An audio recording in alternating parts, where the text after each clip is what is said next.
Getting back on track. Transmitter 42.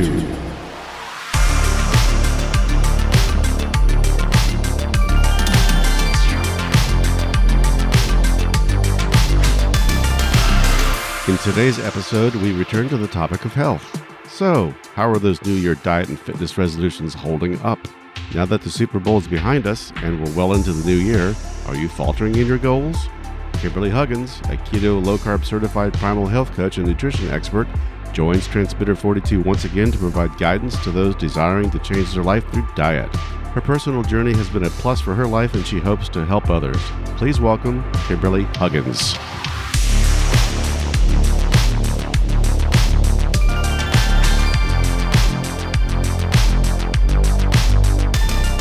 Welcome back, Kimberley. Hi, everybody. So if we fall off the wagon, what steps do we need to do to get back on track? Well, let's just for anyone out there who made New Year's resolution and you're beating yourself up about it now because you've fallen off the wagon, I just want to encourage you to, any day can be day one. So statistics for New Year's resolutions aren't great. Most people have abandoned them pretty much. By the second week of January, there's actually a day called Quitter's Day. What's that? It's the second Friday of January. That early? That's when most people bail on their New Year's resolutions. And certainly within a month in, I think the statistic is something like only 6% are still sticking. So I only say that to say, okay, it's not uncommon to not stick with your resolutions, but that's not a reason to just be like, oh, I can't do it. Just forget it. And just throughout the word, I don't really like the word resolutions. I don't really see it that way anymore. I used to, but I like to think of it more. I prefer the word intention. So I think you should look at your, and I mean, you don't even have to do it yearly. I mean, we all, think about having a goal for the year, but maybe at the start of every month, you need to think about the goal for the month. If year seems too big, think about your goals for the month. And I prefer the word intention because you have to be intentional about your choices. You can't. Now, everybody's different. Some people are way more anal and some people are more fly by the seat of your pants as you go through life. That is true. But you have to be intentional in your choices if you want certain things to happen. You have to be intentional about how you're living, and in the context of what we're talking about today, you have to be intentional about what you're eating, what is in your life, what is your lifestyle, and what you are consuming. And when I say that, I don't just mean food. I mean, what is your body taking in? What is it being exposed to? That means media and toxins and sunlight, how much, how little. It's all important. And you have to consciously think about it and evaluate your choices. You mentioned media. Can you elaborate on that a little bit? Well, I think we are exposed to way too much media.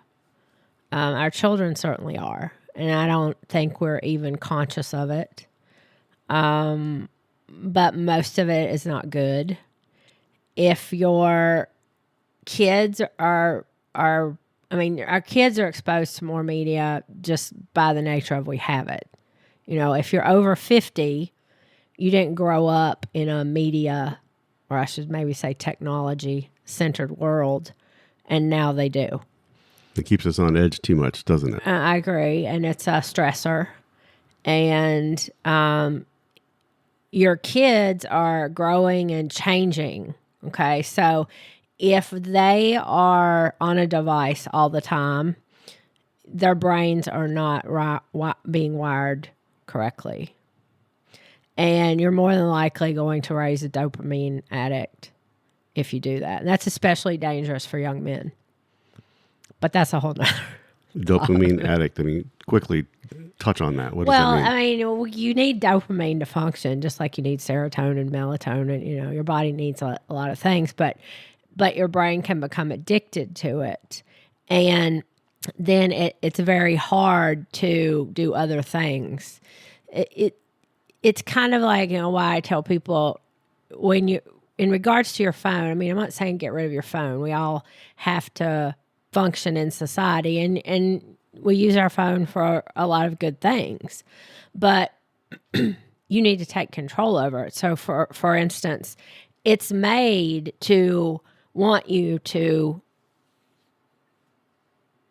respond to it all the time. So every time it dings, every time it goes off, every time it notifies you or whatever, that's an alert to your brain. Your brain's not supposed to be stimulated like that all the time. It's not normal. So it's not good for you. So, you know, that's why I say take a day day without media. Set your notifications so it doesn't go off. I mean, I keep my phone on silent all the time. I have a ring through for certain people, like families, so they will always ring through. But just, do you need to know that some rando posted on the group you follow on Facebook? No, you don't. You don't need to know that right at that moment. There's too much stimulation. They talk about kids being too stimulated, which they are, but it's the same for adults. Adults can be too stimulated too. I guess that's basically a call for make sure you give time for relaxation. Right. I mean, I would say stress, and we don't even realize it really. I mean, well, actually, that's not true. Everybody says all the time, "Oh, I'm stressed out," and you probably are. But there's a lot of things that are stressing you out that you wouldn't think are stressors, but they are to your body, because your body has not evolved to deal with 21st century living. It's still living back, you know, when Homo sapien evolved to today. You know, whatever you believe, whether you believe in creation, evolution, whatever, we are still, our human bodies are behaving like that, you know, thousands, millions, whatever you believe, how many years ago it was. And we haven't been rewired fast enough to accommodate the new ways. Right, and we're not going to be, because if we continue on the road we're in now, we're going to be extinct before we can evolve. That's how sick we are as a species. And this is uniquely American, or is it worldwide? I wouldn't say it's uniquely American. I think it's the American culture, people, does have specific issues. I mean, I would say if you went in other places in the world, like Europe, the food system is not as crap as it is here. But I would also say if you go to other places like India has a epidemic of diabetes in their country right now. It is literally out of control. And that's a recent phenomenon for them? I mean, if you call recent, probably last 50 years. But it is a serious problem there. We just don't hear about it in America because we are extremely disengaged from world events and world affairs. We have, I mean, I'm generalizing, but most people have absolutely zero knowledge of what's going on in the rest of the world. And that's by design, but that's another topic. Makes me wonder what in India has changed. They're eating a lot more processed food. And they didn't, 50 years ago, they weren't eating seed oils. They were eating ghee. That was their main source of fat. Okay, because a lot of Indians are vegetarians, but I mean they don't eat beef for sure. Right.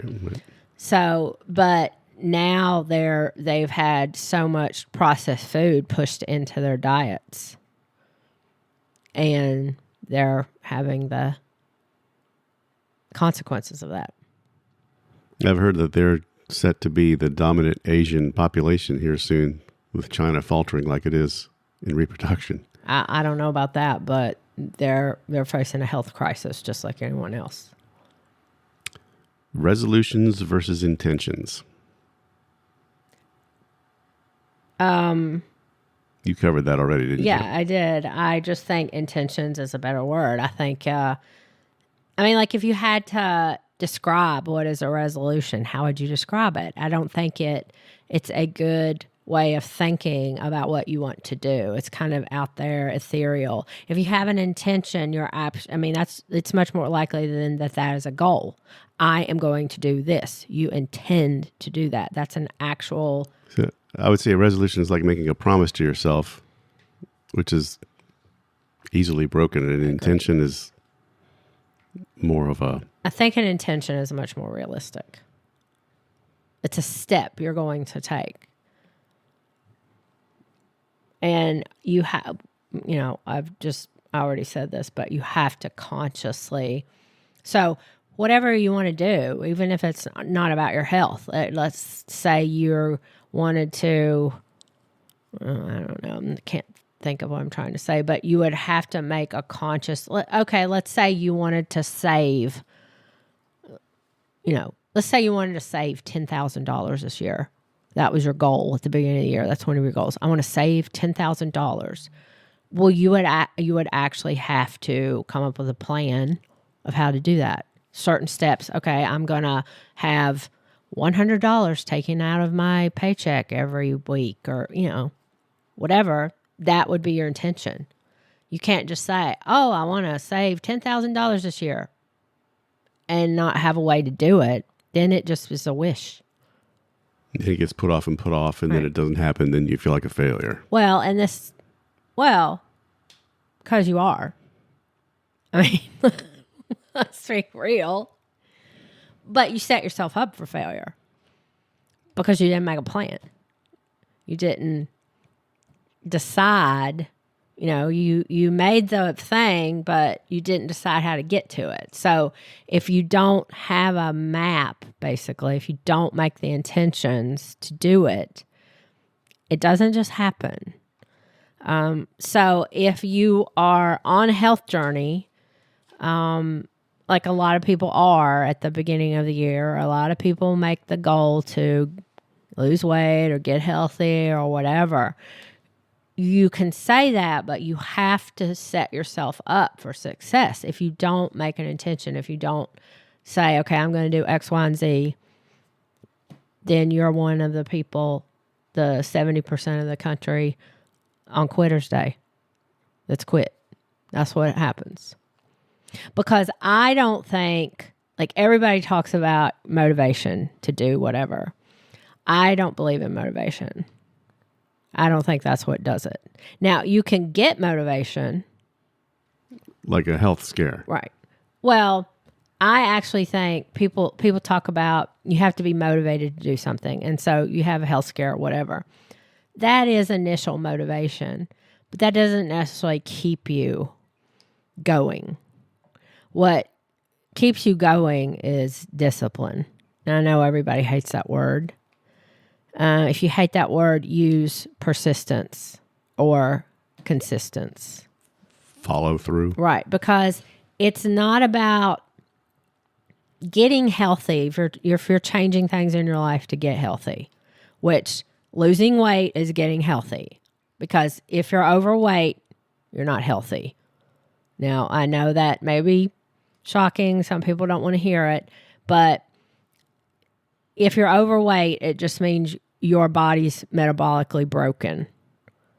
And it's doing something to respond to what you are doing or not doing. That's its response. Okay? But it's not healthy. And I'm not saying that to be mean. I'm saying it so you can have the knowledge you need to help yourself. But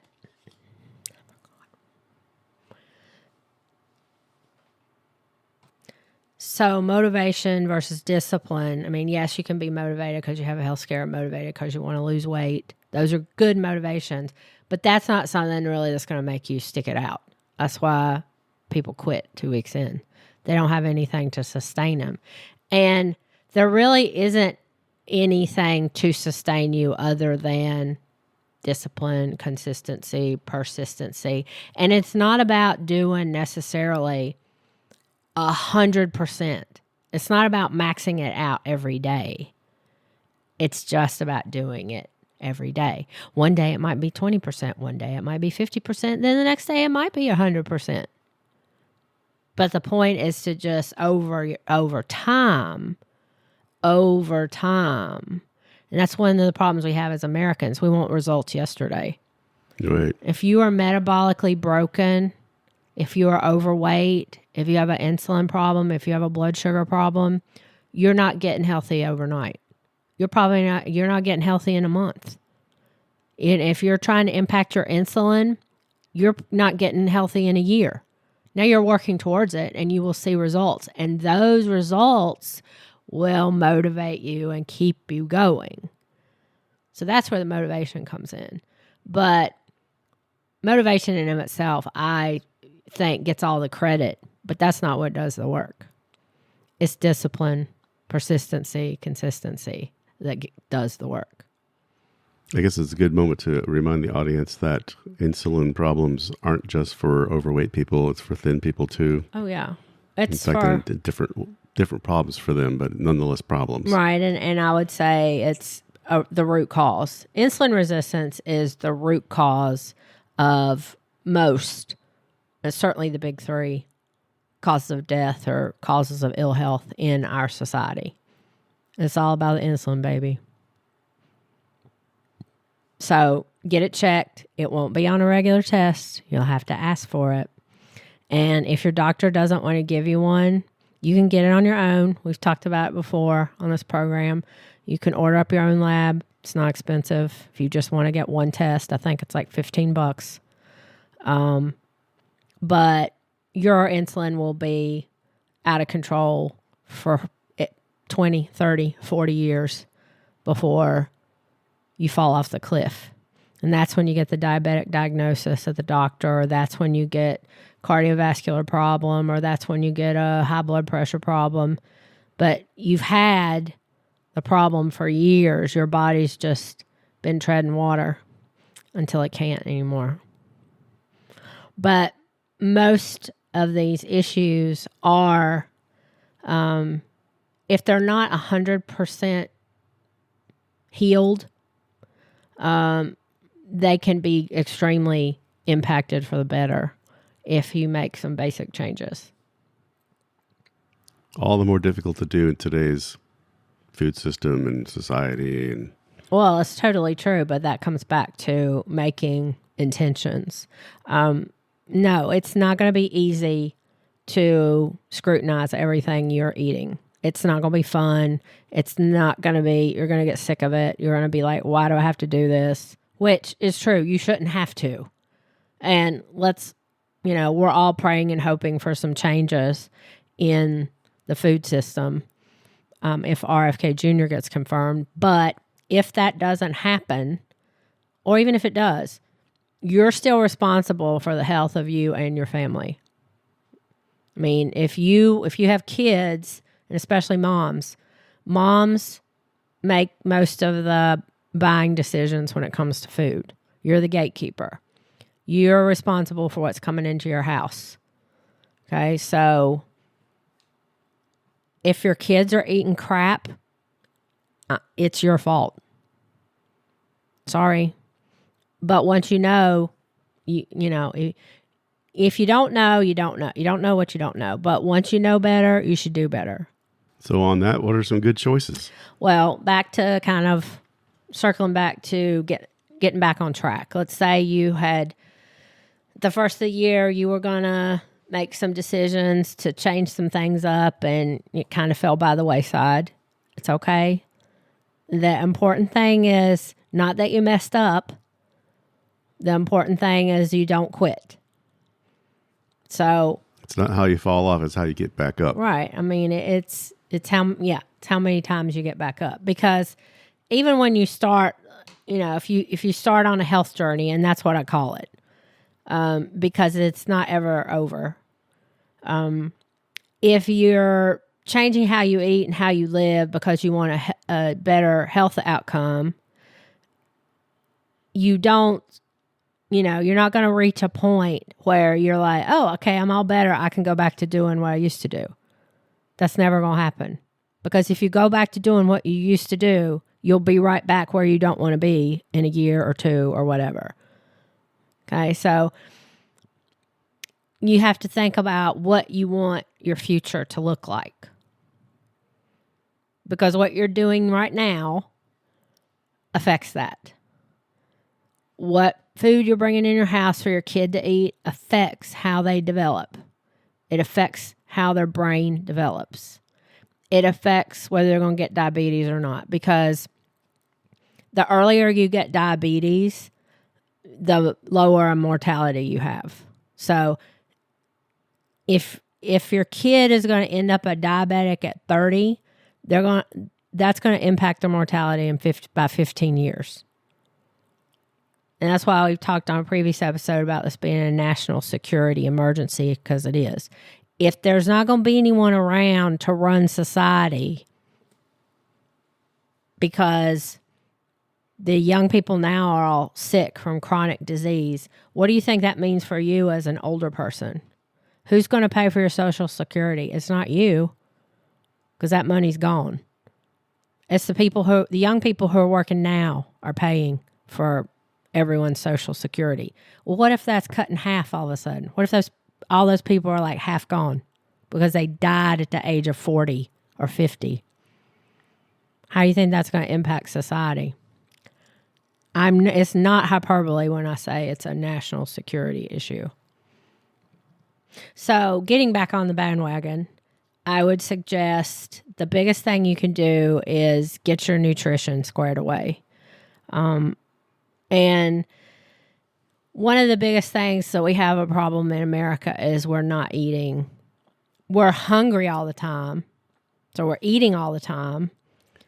But it's because our food is devoid of nutrition. You're not eating anything that's satisfying your actual hunger. And one of the things that I found fascinating on my health journey is how much less food I need to eat now than I used to. Yeah, I'm going to bring up a point because I was certainly in the mode where I had to eat regularly, and now I'm not. And it's quite liberating to not be a slave to hunger. Totally. And that's exactly what you are, because what you're doing when you're eating a standard American diet, lots of processed foods, lots of ultra processed foods, lots of high carb foods, okay? The energy is literally gone in 2 to 3 hours. So then your cells are screaming for nutrition because you haven't given them anything. And when I say nutrition, your body needs certain things to function. It needs proteins because it needs amino acids. And it needs certain things from those. And processed food is dead food. There's nothing in it for your body I guess you could say, yes, it would keep you alive. That's about all you can say. But I'll just use an example of pancakes. We all know if you eat pancakes, we all love pancakes. Sit down, you can eat 5-10 pancakes for breakfast. We all know in 2 hours we're hungry. That's because there's nothing to feed your mitochondria that your cells want in pancakes. So circling back, just eat real food. And when I say that, we're going to do a episode, maybe the next episode, we'll drill down a little bit more on what is real food. Because I don't think people understand. And I'm not saying that in a condescending way, but I don't think you understand how adulterated your food is. It's not the food you had as a kid. It's not. McDonald's French fries used to be 4 ingredients. Okay? I don't know. But now it's like 37 or something ridiculous like that. Okay? And I'm just using that as an example. You have to understand it's way worse than you think it is. Real food does not have ingredients. It's just the food. And that's what your body wants. It wants just the eggs, just the cream, just the butter, just the beef, just the fish, just the shrimp, you know. And I would even say if you're going to eat carbs, okay, I'm an advocate for low carb, but if you're going to eat low carb or you're going to eat carbs, your body just wants just cabbage, just Brussels sprouts, just potatoes. Now, I don't advocate potatoes because they're not low carb, but if you're very active and you're an athlete and you're not metabolically broken, you can probably eat potatoes. That's not most Americans. But your body doesn't want hash brown casserole because of what's in hash brown casserole. Okay? Now, once a year, you fix it for Christmas. Hey. But that's not what we have going on in America right now. So, food system, I know it's no fun. You've got to read labels. You've got to check it often because they change ingredients. Yes, quite often. Quite often. You cannot get cream in the grocery store now without an additive in it. You have to make a special purchase through a farmer or a farm store. And yes, you pay more. You big time. So that, that's another thing about being careful about your food. I would go, the top three things we've already said ultra processed foods out. So that's a given, but in S and G and S. So no sugar, no grains, no seed oils. Start there. You can drill down after that. And stop being a slave to convenience. Make your food at home. It's so much better for you. It's so much cheaper. Stop buying all your food in plastic. You don't need it cut up for you already. You don't need it shredded. Yeah, come on. You can do that stuff at home. You can boil eggs at home. You don't need to buy the ones at the store in plastic. Now, I get it if you're on a road trip and you want to get some lunch and they have the boiled egg in the display cabinet. Whatever, okay? That's a better choice than the Doritos, for real. But you can't do that every day. It's not good for your pocketbook and it's not good for... When you make it at home, you know what's in it. When you're buying it out, you have no control over what's in your food. So that would be the first thing. Kind of drill down on that. Eat at home as much as you can. I know that's hard if you like to eat out. I'm guilty. I love to eat out.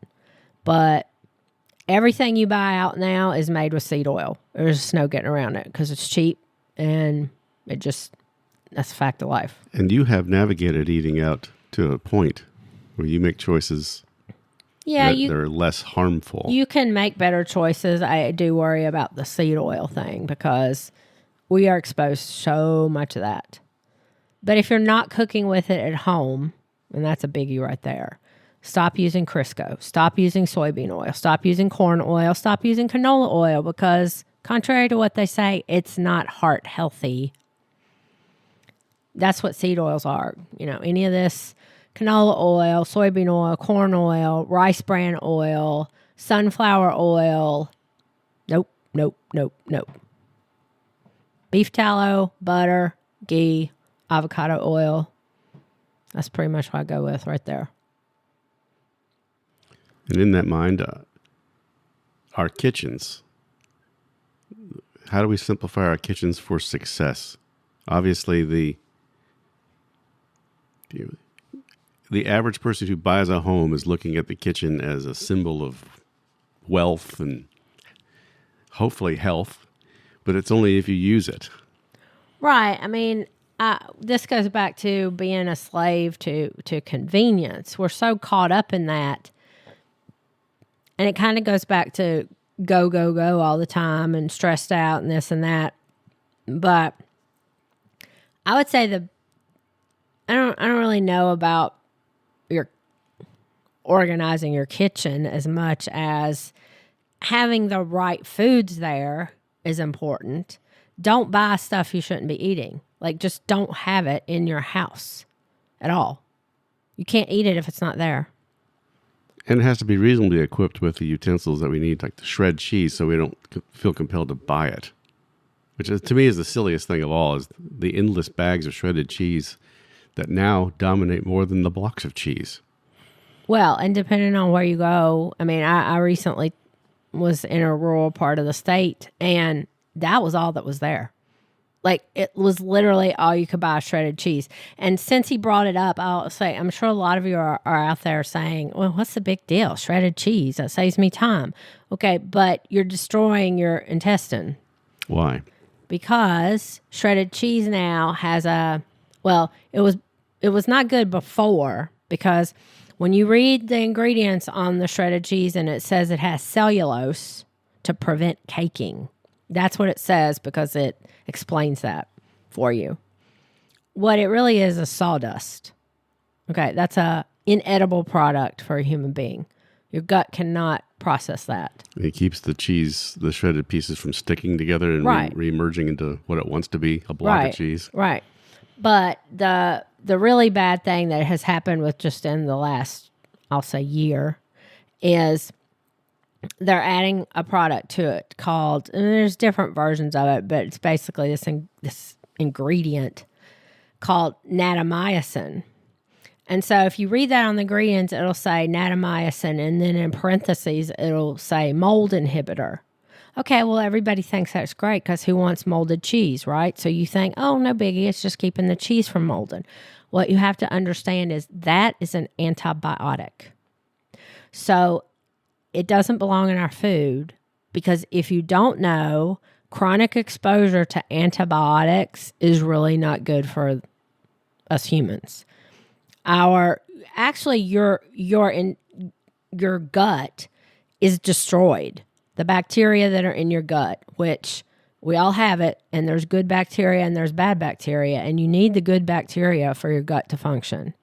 Well, when you take an antibiotic, it's destroyed, and then it doesn't work. And so people who have used a lot of antibiotics during their life usually end up with an autoimmune disease, because their bacteria in their gut is trashed. So, saying all that to say, the last thing you want to do is to be eating cheese regularly that has an antibiotic on it. And it's literally everywhere. The only way you can get away from it now is get a block of cheese that doesn't, make sure it doesn't have it. I haven't found a lot of that yet. And shred your own. And sorry if that puts a crimp in your lifestyle, but you just have to choose. Do you want to wreck your microbiome in your gut, or don't you? That's just what it is. So take control of your kitchen. Take control. I mean, I don't know a lot of people who have time during the week to do all these things, but you have time on the weekend. Set aside some time to do the things you need to do to be successful in prepping your food. I guess moving on to another thing you need to start doing. I mean, I have kind of like 5 things to get yourself back on the wagon. We just covered food. Add daily movement. Walking is totally underrated for lots of things. It's a stress reliever. It's walking is like one of the most underrated things for fat loss.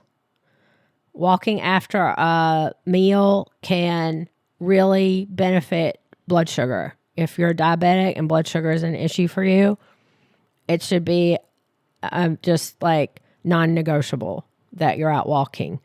Park farther away than you usually do. Park at the back of the parking lot and walk to the, My favorite thing to do.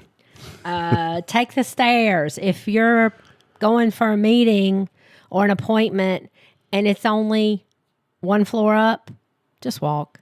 You don't need to take the elevator. Just walk up the flight of stairs, okay? Your body will appreciate it. Go to bed. There's nothing that you need to see on Netflix or whatever. Staying up till 1 a.m. in the morning to mop the floor because that's the only time you can get it done because the kids are in bed. Trust me, you just need to go to bed. The floor can have another time. You got to get your sleep. Maybe get your kids to help you with the floor in some some fashion that even if it isn't productive, it gets them used to the idea that, hey, this is a task that's important. Well, that's a whole nother topic. But your circadian rhythm is impacted when you stay up late. And that is, I will say, that the number one thing that impacts your heart health, besides your food, is your circadian rhythm. Our body, we are not, as humans, we are not meant to stay up late. People who work the night shift don't live as long as people who work day shift. There's a reason for that. It's not healthy. We weren't meant to do it. Everyone needs to get in bed. 10 o'clock, I think, is the sweet spot. That's what you should aim for, but certainly no later than 11. It's important for your body to heal. If you are up at 1 o'clock, certain things happen throughout the night for your body to heal at certain times. And if you're awake, it just doesn't do that. So it doesn't get done. So you're just shorting yourself. You're just cheating yourself. You're just hurting yourself. Get some sun. Do not listen to there was a study that came out recently. Oh, 1 day of being in the sun raises your heart attack. That is a bunch of crap. Don't listen to that. You need the sun. You need to have sun every day, believe it or not. And as soon as you can get it, like if you can go out and walk in the morning, even just 20 minutes, yay, do it. The earlier, the better. But definitely get your sun. And we talked a little bit about this, but turn off your devices. You do not need to be on it as much as you think you do. There's a reason that the bigwigs in Silicon Valley send their kids to schools that do not allow devices. They know what it's doing to people. So get off your phone. Probably by their own design, perhaps. Yeah, I mean, they want people using them all the time. It's the same thing with the food system. The food system is engineered so you will constantly want it. I mean, they literally make Oreos to be addictive. They literally make Pringles so you can't eat just one. It's a legit thing. Okay? So get off your devices. There's a time and a place, but we all know we're on them too much. Talking about ingredients like flour, and that's a carb, you shouldn't have it. But even if you have like a cookie recipe that has 4 ingredients, one of which is flour, nice and short, not this elongated with all these other weird ingredients, so that looks better. But the flour itself has got some baggage with it in America, does it not? Well, it does. And I mean, that's why I say start with, because it is a big, no sugar, no grains. Okay, no grains is no flour. Now, I know for a lot of people that sounds really extreme. And it sounds extreme to say no grains because we've not been taught that our whole lives. Okay? But if you look at a human being as Homo sapien, we are not physically designed to eat grains. We eat them. We can eat them because we are omnivores. Okay, but if you go back and you look at the Paleolithic record, human beings as a species physically declined when grains were introduced into our diets. And also, if you look at history, the people who ate grains were usually the slave population. That it's a filler. So I would say, when I say grains, anything wheat, anything corn, anything rice. I would also include beans, although they're not a grain. That's a filler food. It does have protein, but it cannot compete with animal protein. Beans. There's no way. There's not even anywhere close. Because you'd have to eat so much. Correct. You'd be having other problems. If you actually yielded the benefit of protein, it would be like eating a basket full of beans. Right, it would. And so then you would have the calories. And while I don't think it's all about calories in, calories out, calories do matter. And then for me, the big thing about that is And, for any vegetarian, vegan, probably especially vegan that might hear this, probably wouldn't, but plant protein is inferior to animal protein. It just is. You do not get the amino acids and the B vitamins. Now, yeah, you can supplement if you're rich.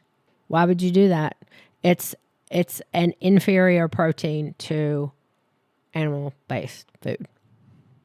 If you lead that lifestyle, for whatever reason, there's a lot of reasons people have for being vegan or vegetarian, but you will have nutrient deficiencies. You will. Now, I'm not saying you can't have you could lose weight. You go vegan, you could lose weight. You could, maybe whatever. But ultimately, and, if you can go on and do research and find, I'm using this as an example because it usually makes public. There's countless celebrities that have gone vegan because it's the in thing in Hollywood or whatever. And within 2 to 5 years, they're off because they have so many problems and they feel so awful. So if you're going to choose the vegan path, good luck. That's all I can say. Homo sapiens were not meant to be vegan. Dialing back to your comment about walking and then going up the steps, I remember the question and answer time that we had with that ship's captain. He was lean, looks good. Someone asked, how do you keep yourself looking that good? He goes, I take the stairs. Right. And there's many of them on a big boat like that. But yeah. Yeah, and I will say myself, I'm not a fan of walking. I'm more of a fan than I used to be. So obviously, if you haven't been walking and you start, you may not really like it at first, but you will like what your blood work says. And you'll like what your blood pressure does if you've got a problem with that. It'll go down very quickly just by moving your body if you weren't before. Our society is set up. We have more things to do things for us. I've got the robot vacuum, and we have all that. We don't have to hang clothes out anymore. We've got a washing machine and a dryer. There's a lot of things we don't have to do. So, but that doesn't mean, once again, our bodies still need the movement. And walking is just, there's so many positives to it. It costs nothing, and you just need to do it. You just got to bite the bullet and do it. And once it becomes a regular thing, you'll notice how you feel when you don't do it. That's how you know you need to do it. Right. So, you had mentioned one thing. I wanted to touch on it a little bit. It's outside the topic here a little bit. Just please define metabolically broken. And basically, that's the thing we're trying to fix. So I would argue most of us are metabolically broken in some fashion in this country, especially. Right. There's only 10% of us in this country that are healthy, which is shocking. 90% of us have at least one or two of the 5 things you look at for metabolic dysfunction. So, basically, if high insulin is a cause of that, it's the root cause. And it just affects so many things because insulin is like the number one hormone. And so if it has a problem, you're going to have other hormonal problems. And it can manifest itself in a lot of different ways, depending on your genetic weaknesses, because we all have them. We have genetic strengths too, but we also have genetic weaknesses. So, I guess the 5, and I usually always forget one of them, which is awful. But if you have high blood pressure, if you're overweight, and that is specifically your waist circumference. Okay, so if you carry a lot of weight in your belly, if you have a quote unquote beer belly, it's not really from beer. it's from a broken metabolism. And specifically with men, it's usually, I mean, it's that, but it's also retaining too much bad estrogen. That's a whole nother topic. Your A1C, whatever that ratio is, your HDL, and that's your cholesterol, and your triglycerides. You can tell if you're sick or not from those 5 things. And those are all tested at a regular doctor's appointment. So if you have high triglycerides, low HDL, and then the ratio between the two, if you have high blood pressure, if you have too much weight in your middle, and what's the last? Your A1C, if your A1C is elevated. And I would say it's not by the new range, because they changed the range. If it's 5.4 or higher, or if you look at it and it's going up a little, like let's say every year you go to the doctor for your physical, and your A1C was 5.2, and then the next year it's 5.4, and then the next year it's 5.6. Your doctor's not going to say anything, but you are on the road to diabetes. They changed that range recently, correct? Yeah, they did. It used to be anyone above 5.6 was considered diabetic. Now they've changed it to 7. So now they say, well, if you're under 7, it's controlled. No, it's not. They're just waiting to give you medication to get to 7. So your body's on fire inside right now, and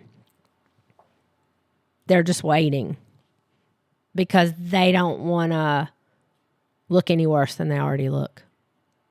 There's already a diabetes epidemic, and we've been doing what they've told us to do for 50 years, and now we're in an epidemic. Yeah. It's not getting better. The quiet epidemic that they won't talk about because it reflects failure on their part, right? Correct. And so, do you want to go to a doctor that measures success by how many people they have on medication in their office, or do you want to go to a doctor who defines success as getting people off medication? It's an important question. Your doctor should be your partner, not your boss. It was interesting what we heard last night from our son. He went to the doctor. Yeah. Says, "Here, I'll give you this prescription because I have to. Don't take it. But don't take it and wait for the results," or what. I can't remember exactly what the discussion was, but it's like there are some doctors out there who are not bought into it. I was just getting ready to say, you can find a good doctor, but you may have to search. You will have to investigate, just like with your food. It's not going to be easy. You can't just roll up into the grocery store and go up and down the aisles and put whatever you want in your cart. That is a huge fact. You can't just eat everything you see. No, you can, and that goes back to being intentional. You have to be intentional, and so to kind of just on that ending there. We're coming up on Valentine's Day. So, do you love your kids? I mean, that may sound like you're crazy. Do you love your kids? Do you love your wife? Do you love your husband? Okay. What would happen to them if you got super sick? Now, when I say that, I mean, people are like, oh, yeah. What if they had to care for you constantly? What if you were on dialysis? Because that's what you end up with, diabetes. What if you're on dialysis? You have no life except being taken to dialysis 2 or 3 times a week if you're on dialysis. What if you have to have your foot amputated? What if you go blind and people have to take care of you? Do you want that from your... I mean, they would do it. They love you. You love them. But is that what you want for their life? Do you want to burden them in that way? So you have to love yourself and your family enough to do this. To do the right things when it comes to your health. And you have to love your family enough to do the right things for them. So when your kid's whining that they want, I don't know, whatever, Doritos, Capri Sun, chicken nuggets, whatever, you have to love them enough to say, no, we're not eating that. And they may whine and moan and cry and whatever at first. But if you stay strong, they'll get over it. They can't eat it if it's not in the house. I can see how that would be a rough time because the kids would not appreciate that until perhaps later in life when they've emerged from childhood with great shape, a good physique, good heart. Right. And we have an epidemic of kids, like kids with fatty liver disease. I was unheard of 30 years ago. Kids especially, didn't have fatty liver disease. Kids didn't have diabetes. Okay, so, the percentage is pretty significant, right? Mm-hmm. This should be a siren call. The purge siren. Right, for sure. Our kids are super sick, and we don't seem to be doing a whole lot about it. RFK certainly is expressing this message very often. But even if he doesn't get confirmed, I would imagine at some point this health issue will come to the forefront and cause action. But I don't feel that. Well, there's going to be a real tug of war here in the next few years, because it is legit true that our economy, I don't know who made the decision, but the powers that be have come to the conclusion that, the next 50 years, maybe even 100 of the U.S. economy is going to be based on healthcare. It's not going to be based on building anything, we can all hope that changes, because you can see how, basing your economy on healthcare is just another service industry, which is not ideal. Right. But they're planning on us being sick. Okay, so, but the issue, especially with the kids, is they're planning us being on sick, and I'm stealing this from Robert F. Kennedy Jr. because it is true. There's nothing more profitable than a sick child. If you get that kid on medication when they're young because you've convinced the parents, well, it's just your genes. You were unlucky. I'm so sorry they have fatty liver as a 4-year-old, but they're just unlucky, and we're going to put you on this medication, or we're going to give you bariatric surgery, or we're going to do all this, and you never hear a word about change your diet, get the kid outside, get the kid involved in activity, get the kid off the devices, get yourself off of those things. I would argue, people think, because you should be pulling your chin and going, I don't remember Granddaddy and all his cousins having this problem, let alone my parents. Maybe my parents, but this is completely new.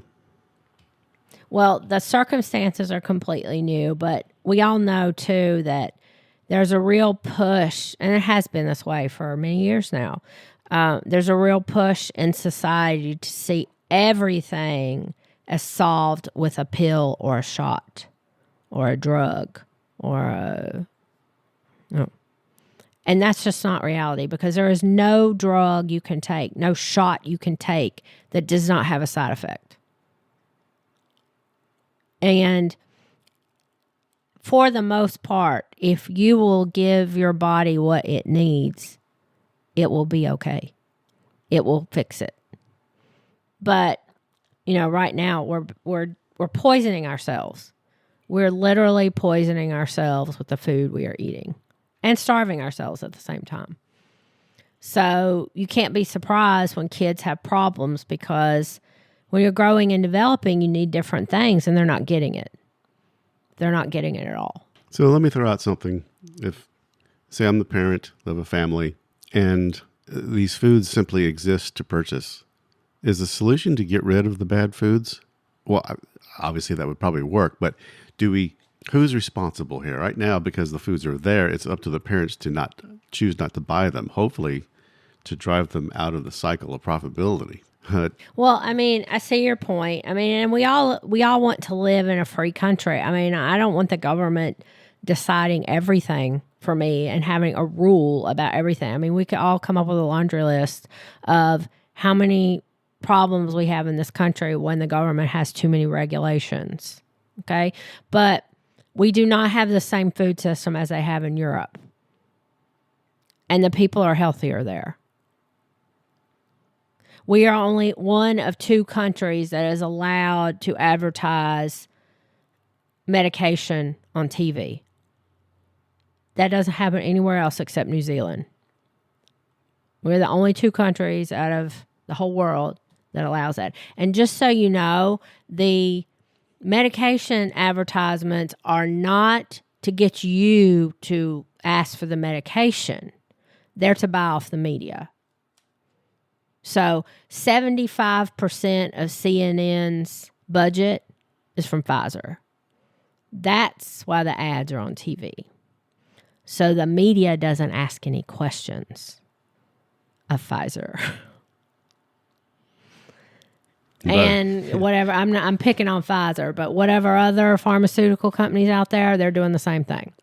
And they're funding your medical schools. It's all a big racket. I have to laugh at those commercials where they show people dancing in the streets with their shot. And I'm thinking, do more of that dancing. You may not need this shot. True. But, I mean, I would like to see, and this is why it is going to be difficult, because there's so much money. People don't even know there's so much money in big ag and big pharma. People scream about big oil when they talk about climate all the time. Pharma spends 5 times as much in Washington as big oil does. So I hold absolutely no illusion that everything is going to change on a dime and be hunky-dory. But if we could just get something. So back to your question, yes, ultimately it's still got to be up to you if you're bringing something healthy into your house or not. Viva la choice. Thank goodness we still have it. Barely. You can't get cream in the store anymore without carrageenan in it. We talked about that. So, I mean, that's an issue. So my point is the government needs to make it easier for parents. And there is no reason why kids should be having a diet that's 80% processed food, which is what it is right now. That's ridiculous. Absolutely ridiculous. We all know school lunches suck. I mean, if you could, one thing that you could do that would affect big ag, and if you went and said, every place that gets federal money, you cannot serve your clients any food that is more than 10% processed. So that would be prisons, nursing homes, hospitals, schools. You know how much that would impact? A lot. And I'm not banning, like we just recently talked about banning the red dye, number 4. Okay, yeah, great. They banned that in our personal care products 30 years ago, but they've let us been eating. We've been okay to eat it. Really? I would like to see more of, instead of banning certain ingredients, because they'll just come up with another ingredient to take that place. It needs to be centered more around, okay, you cannot call yourself a grocery store if you have 90% of your food isn't real food. Got it. Well, we're about out of time. Final thought for our audience. Final thought is there's no failure unless you just stop. Unless you just quit and don't try and do anything, you're not a failure. Just get back up on your horse. Don't try and change a million things at once because you get frustrated. But start somewhere. The longest journey starts with one step. Great. Thank you, Kimberly. Thanks for joining us again on Transmitter 42. Happy Valentine's Day. Happy Valentine's Day. Thanks for listening to the Transmitter 42 podcast. If you would like to send us feedback or suggestions, please email us at radioshow@t42.am or send a note via U.S. mail to Transmitter 42 LLC, P.O. Box 100, Remington, Virginia 22734. All our podcasts are available for your favorite player. Visit t42.am for our catalog. Transmitter 42.